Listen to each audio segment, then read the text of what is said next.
பிரியமானவர்களே, இயேசு கிறிஸ்துவின் இணையற்ற நாமத்தில் உங்களை வாழ்த்துகிறேன்.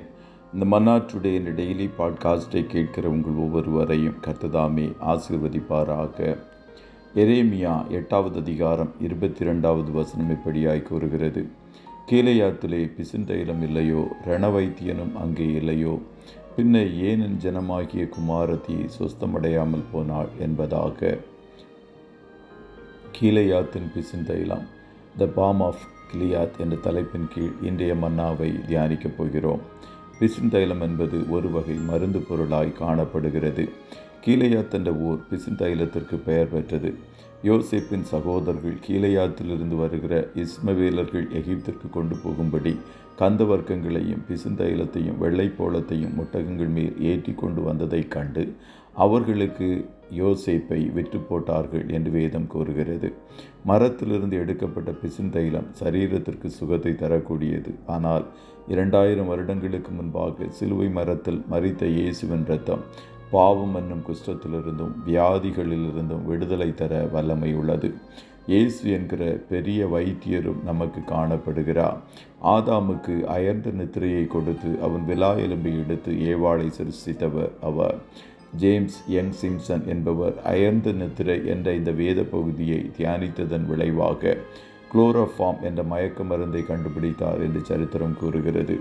இது வலி இல்லாமல் அறுவை சிகிச்சை செய்வதற்கு மிகவும் பிரயோஜனமாய் இந்நாள் வரைக்கும் காணப்படுகிறது. இயேசு பிணியாளிகளுக்கு வைத்தியன் வேண்டியதே அல்லாமல் சுகமுள்ளவர்களுக்கு வேண்டியதில்லை என்று லூக்கா 5:31 கூறினார்.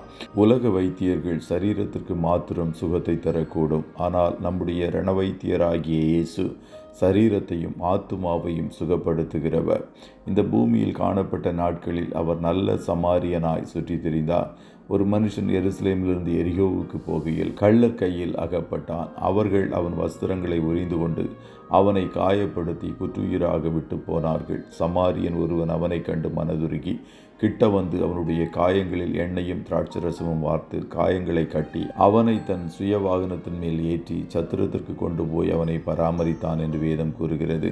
பிசாசு காயப்படுத்துகிறவன், குற்றுயிராய் விட்டு செல்லுகிறவன்.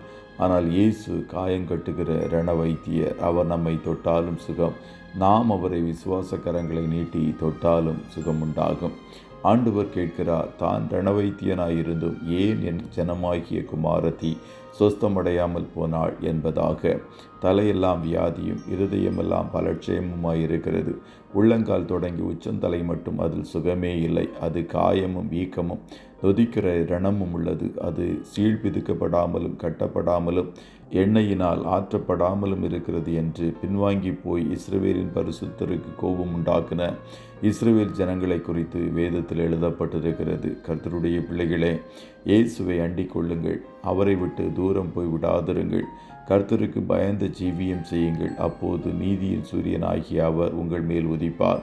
அவருடைய சிறகின் கீழ் இருக்கிற ஆரோக்கியம் உங்களை நிரப்பும். நீங்கள் கொழுத்த கன்றுகளாய் வளருவீர்கள். கர்த்ததாமே உங்கள் ஒவ்வொருவரையும் ஆசீர்வதிப்பாராக. ஜெபம் செய்வோமா? நல்ல தகப்பனே, உம்மை நன்றியோடு துதிக்கிறோம். இந்த மன்னா டுடே என்ற டெய்லி பாட்காஸ்டை கேட்கிற உடைய பிள்ளைகள் ஒவ்வொருவரையும் கர்த்தர் ஆசீர்வதியும். உடைய பிள்ளைகளுடைய வியாதிகள் எல்லாவற்றையும் கர்த்தர் நீக்கி போடுவீராக. சிறிதானதோ பெரிதானதோ எல்லா பலகீனங்களும் உம்முடைய பிள்ளைகளுடைய சரீரத்தை விட்டு வெளியேறட்டும் என்று சொல்லி இயேசுவின் நாமத்தில் ஜெபிக்கிறோம். குமாரன் உங்களை விடுதலையாக்கினால் மெய்யாகவே விடுதலை என்று வேதம் சொல்லுகிறது. நீர் எங்களுடைய ஜெகோவா ராஃபா, பரிகாரியாகிய தேவன். உம்முடைய பிள்ளைகளுக்கு ஆரோக்கியத்தை கட்டளையிடுவீராக. இன்றைய தினம் கையிடுகிற எல்லா வேலைகளையும் ஆசீர்வதியும். போக்கிலும் வரத்திலும் உடனிரும் கண்மணி போல காத்துருளும். ஆட்டுக்குட்டியானவருடைய இரத்தத்துக்குள்ளாய் ஒவ்வொருவரையும் கொடுத்து இயேசுவின் நாமத்தில் ஜெபிக்கிறோம் நல்ல பிதாவே. ஆமே.